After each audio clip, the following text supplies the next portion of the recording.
umunezero mfite ubutanga isentifika wiha umuyobozi ushinzwe urubyiruko rw'igihugu. Iyi sentifika ikaba itanguzwe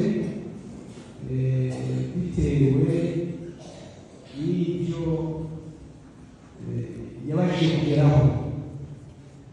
Iravuga iti mu Cyongereza, this is for certifying that Pastor Rukundo Ezayi achieved the Pathfinder Instructor Award after deeply checking and verifying that he is a good performer in completing of program requisites, a holder of current Pathfinder Leadership Award certification,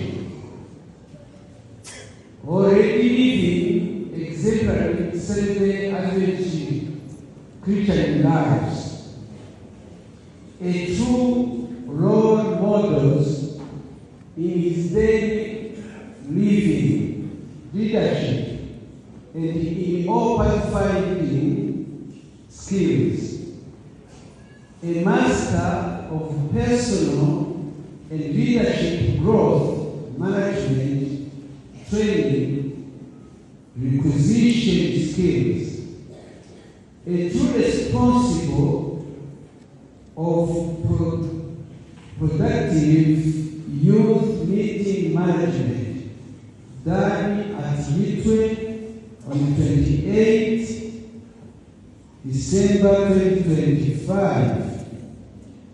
Noneho ndasinya aho ngaho.